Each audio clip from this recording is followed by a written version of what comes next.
You ever find yourself just staring into space and then you kind of snap out of it and feel, a little guilty, like you were wasting time? Well, it turns out you really, really shouldn't. Today, we're going to dive into the hidden genius behind your wandering mind. Seriously, we have all been there. You're trying to focus, maybe you're in a meeting or reading a book, and suddenly you realize your mind is just gone. It's somewhere else entirely. And the common wisdom, right? It says this is a bad thing. It's a sign you're lazy or unfocused. But what if I told you that zoning out is actually one of the most important, most productive things your brain does all day? Okay, so let's just tackle this lazy brain myth head-on. For, centuries, we've been told that a focused mind is a productive mind, that a drifting mind is a failing one. But the science? Well, it's telling a completely different story. And this is where it gets really interesting. Just look at this contrast. What we call lazy, biology calls cleansing. What we see as unfocused, neuroscience sees as this intensely creative state. We slap the label unproductive on it, when in reality, it is absolutely essential for a healthy, high-functioning brain. It's a total flip of the script.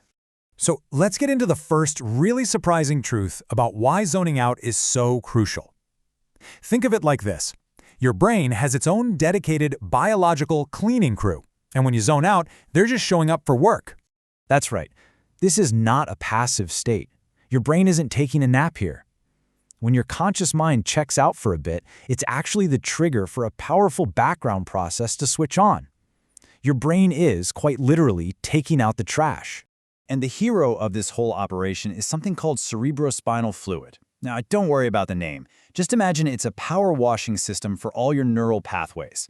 See, every time you think really hard and focus, your brain cells produce all this metabolic gunk. This fluid is what comes in and flushes it all away. So here's how it works in 4 simple steps.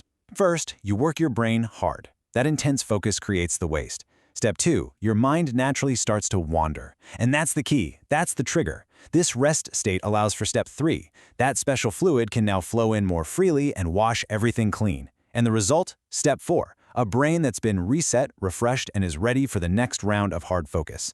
Pretty cool, right? But hold on. It's not just about maintenance. That's only half the story.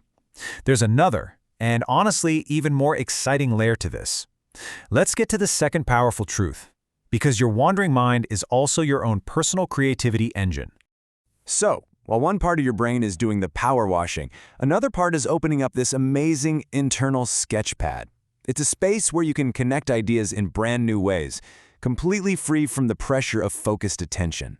Now, this internal sketchpad has a scientific name. It's called the Default Mode Network, or DMN for short.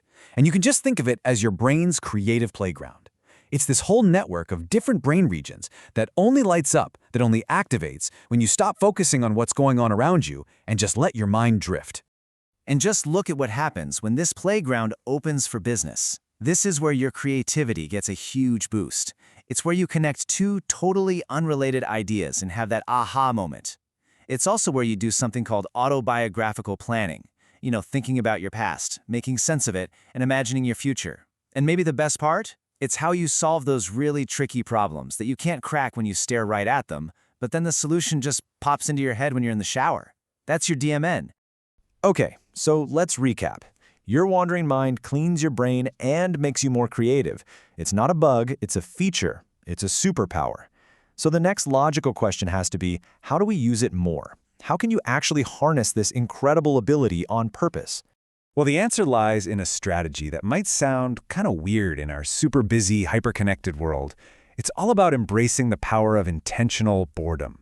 Yeah, you heard me right. It's about actively creating the space for your mind to go on its little journeys.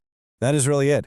In a world that pushes us to fill every single spare second with a podcast, a video, a social media feed, maybe the most productive thing you can do is, sometimes, absolutely nothing.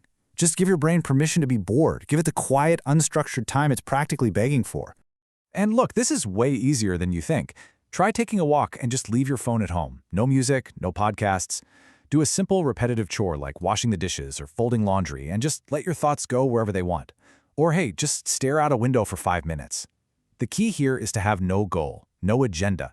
Just let that creative playground, the DMN, do its thing. So from now on, the next time you catch yourself zoning out, don't snap out of it. Don't feel guilty. Don't rush to get back to work. Instead, just take a second and recognize what's really happening. Your brain isn't being lazy. Your brain is being absolutely brilliant. It's performing essential maintenance and groundbreaking creative work, all at the same time. By giving your mind the space it needs to wander, you're not wasting time. You are investing in a cleaner, sharper, and way more creative brain. So the only real question left is, what amazing idea or memory or solution will you let your brain discover the next time you let it roam free?